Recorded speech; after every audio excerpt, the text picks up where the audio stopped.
주님께서 여러분과 함께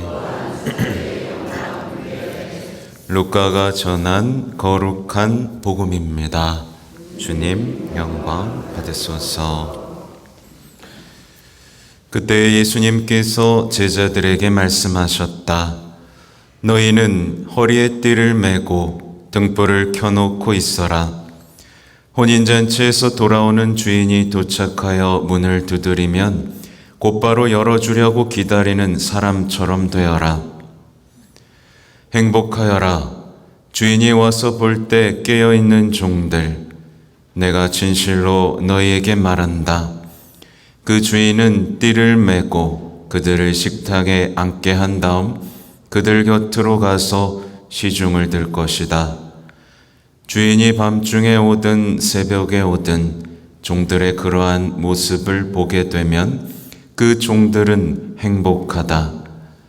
이것을 명심하여라. 도둑이 몇 시에 올지 집주인이 알면 자기 집을 뚫고 들어오도록 내버려 두지 않을 것이다. 너희도 준비하고 있어라. 너희가 생각하지도 않은 때에 사람의 아들이 올 것이다. 주님의 말씀입니다.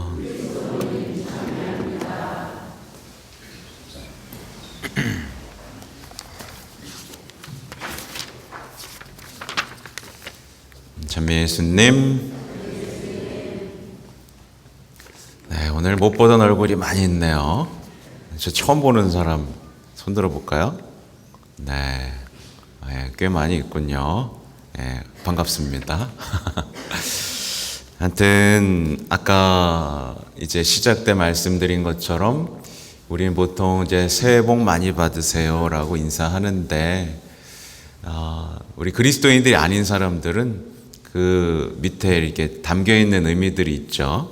예를 들면 하는 일 다 잘 되고 아무 문제 없고 부자 되라, 건강해라, 이런 인사죠, 그죠? 근데 아무 일이 없을 수가 없나요?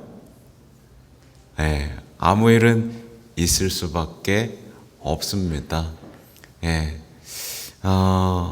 문제 없이 좋은 일만 있는 인생은 없죠. 그렇죠?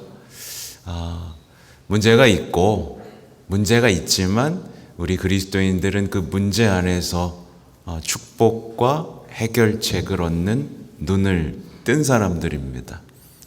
그 남들이 보지 못하는 것에서 하나님 나라를 보고 남들이 재앙이라고 생각하고 저주라고 생각하는 그 현실을 살면서도 이건 사랑이고 약속이다 라고 말할 수 있는 사람입니다.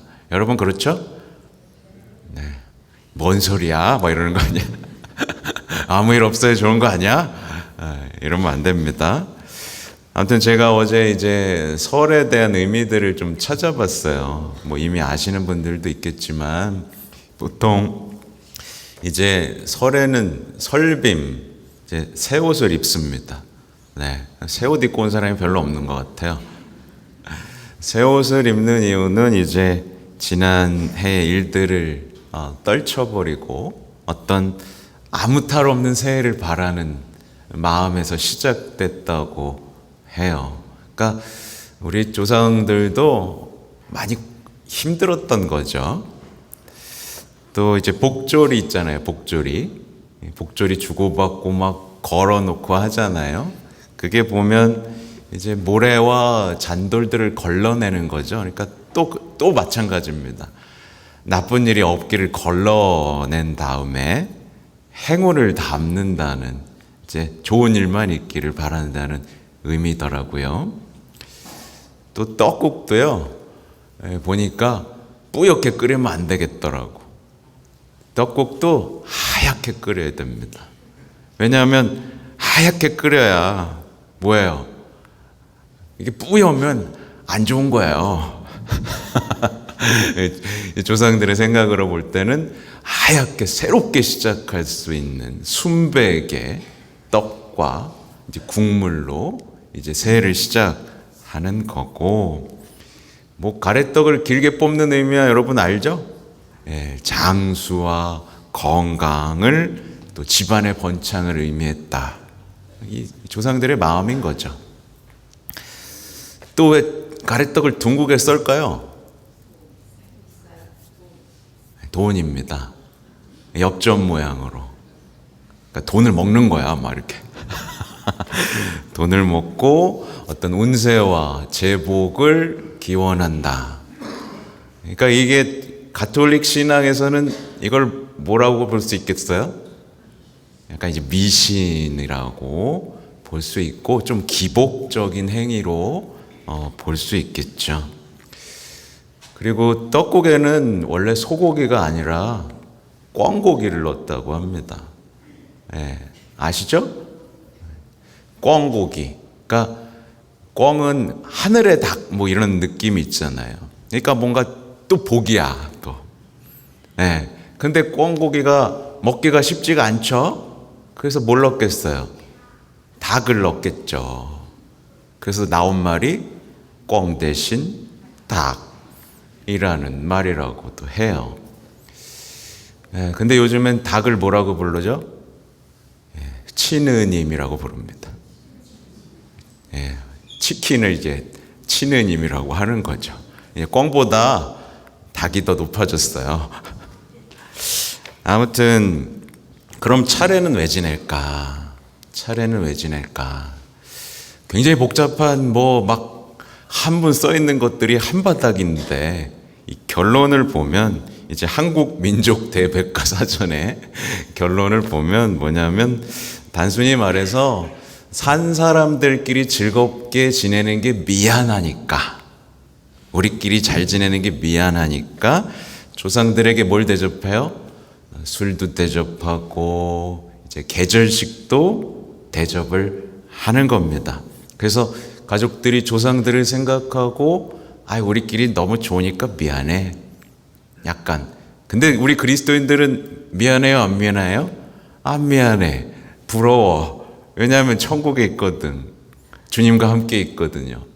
아무튼 그래서 이제 제사나 차례를 지낼 때 뭐해요?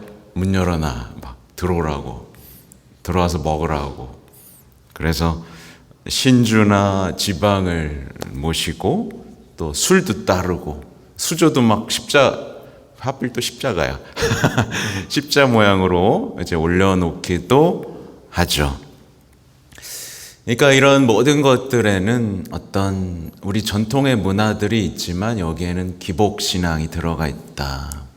그러면 천주교, 가톨릭 교회에서는 차례를 어떻게 볼까? 이미 다 아시는 것처럼 한번 박해가 일어난 적도 있죠. 이 금지해가지고. 근데 한국 천주교회는 이제 제례를 금하지는 않습니다. 그러나 이제 효와 추모, 전통 문화를 계승한다는 것을 이제 존중하는 의미로 하죠. 그래서 미사전례, 특별히 미사전례가 유교식 조상제사를 답습하는 걸 엄격하게 좀 금합니다. 또 이 미사가 조상숭배 행위가 되지 않도록 굉장히 주의를 요청하고 있는 거죠.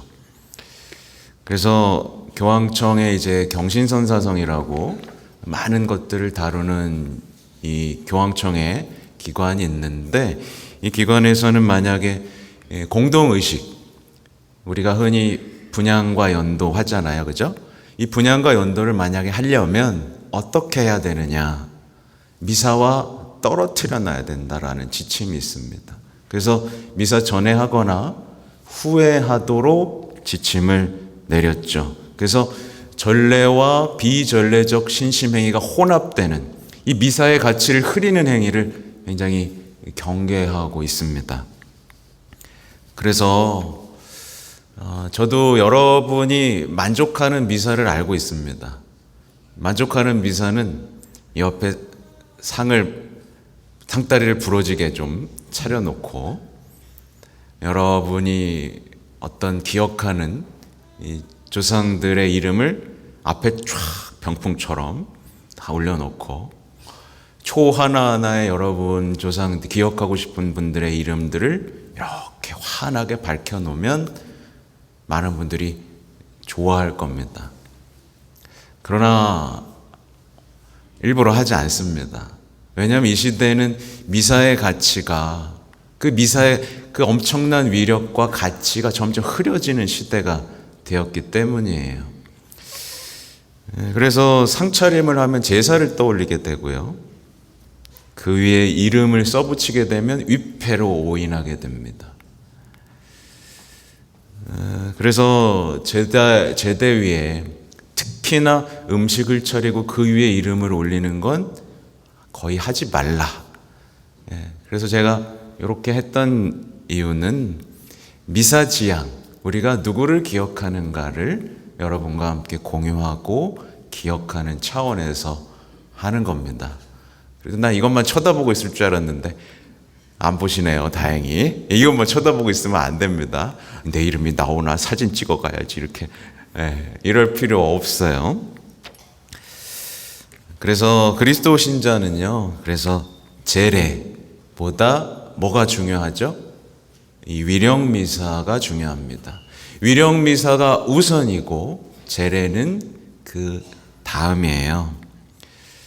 그리고 그 의무에서도 해방됩니다. 여러분, 미사를 바치는데 집에 가서 차례를 지낼 필요가 있을까요? 없을까요? 사실 없죠. 왜냐하면 지금 완벽한 조상들을 위한 최고의 선물을 여기서 하고 있는 거예요.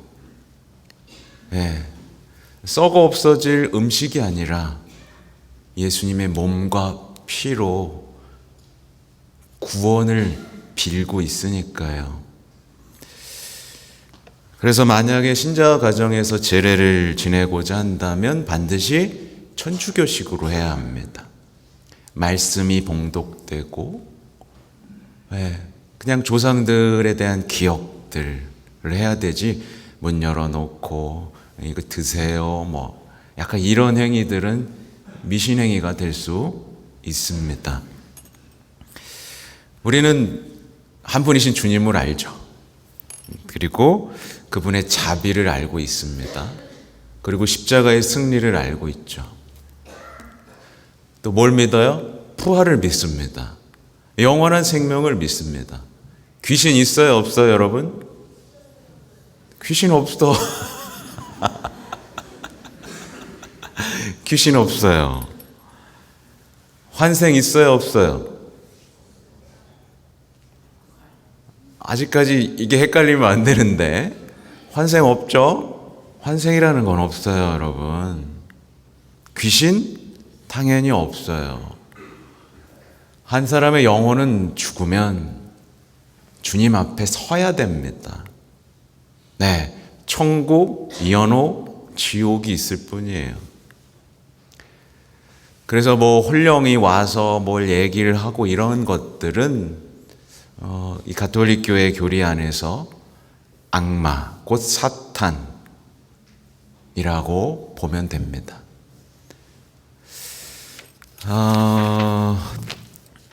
그러면 지금 우리가 이 자리에 와 있는 것, 이 위령미사, 우리 조상들을 생각하고 기억하고 또 우리가 맞이해야 될 죽음을 또 준비해야 하는 이 미사를 가장 잘 드리는 첫 번째 방법, 첫 번째 단추가 무엇일까요, 여러분?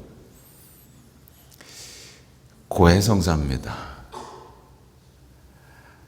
세상 사람들이 새 옷을 입은 것처럼 우리는 그동안의 죄들을 씻고 새롭게 시작하는 마음으로 미사에 참석하는 것, 이게 위령미사를 가장 잘 드리는 첫째 방법입니다. 그렇게 미사에 더욱 집중하는 거예요.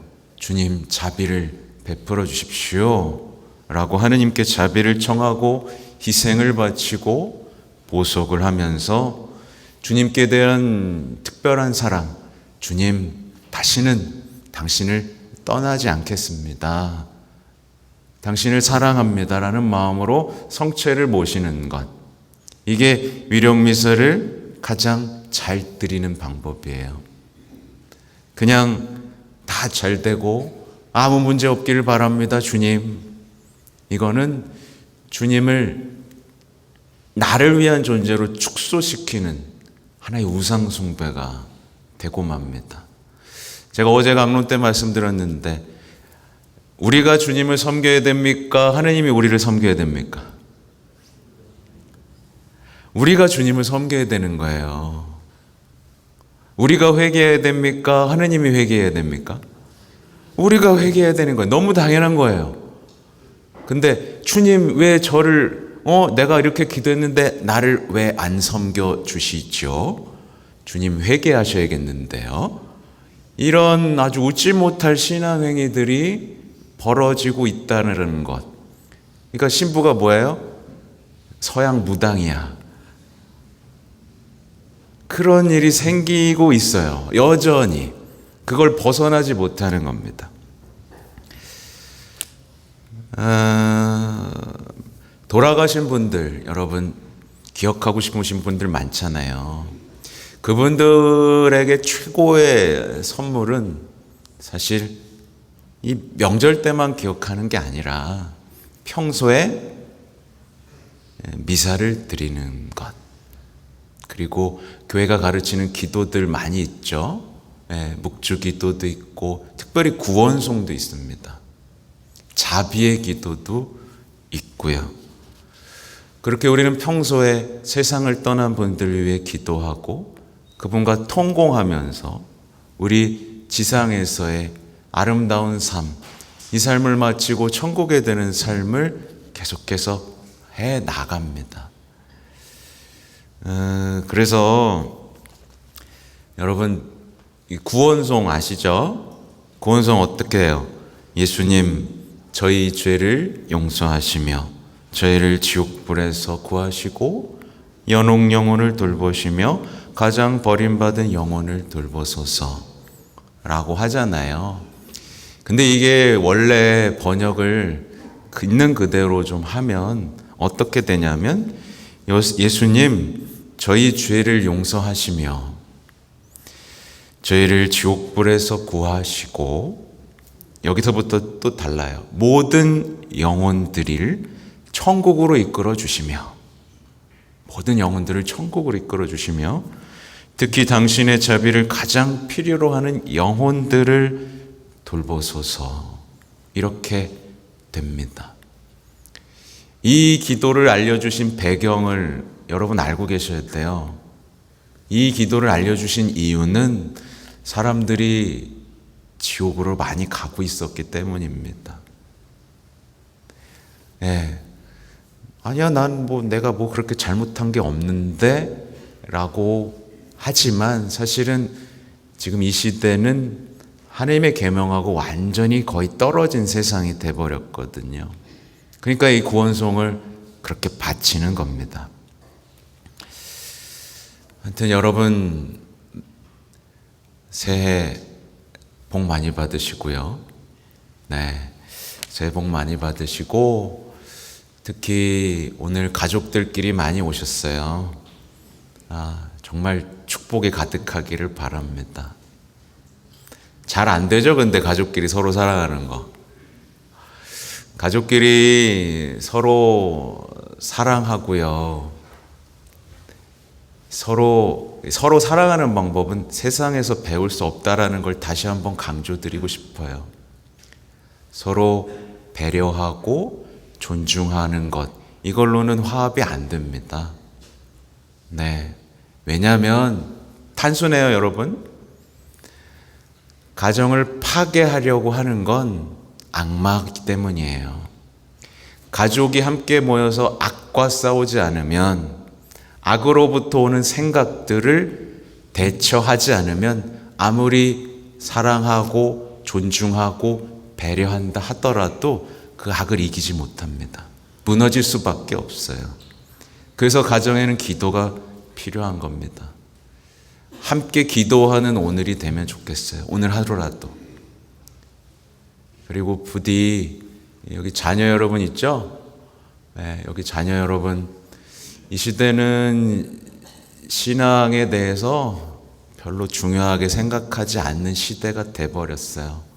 근데 한 번만 더 생각해 보시면 쉽습니다. 그 누구도 죽음에 대해서 설명하지 못해요. 어떤 이성적인 성찰도요.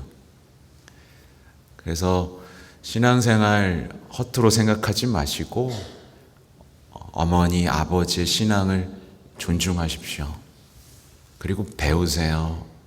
그리고 돌아가셨을 때 꼭 성당에서, 이 자리에서 장례 미사 하실 수 있도록 준비하시기 바랍니다. 연미사, 위령미사 빠지지 말고 묵주기도 바치시는 거, 구원송 바치는 거 잊지 말고요. 특히 부모님들 다시 한번 강조드려요. 신앙의 모범이 되시고 돌아가실 때 재산을 물려주는 게 아니라 여러분이 누린 그 축복을 물려주실 수 있어야 됩니다. 내가 천국에서 너희를 위해 기도하겠다. 너희가 세상을 사랑하는 게 아니라 주님께 대한 사랑을 잃지 않고 영원한 생명에 천국에서 다시 볼 수 있도록 기도하겠다. 부디 계명을 허투루 여기지 마라. 하여튼 가족이 주님 안에서 하나 되고 오늘 천국에서도 여러분의 모습을 기쁘게 보는 오늘이 됐으면 좋겠습니다. 아멘.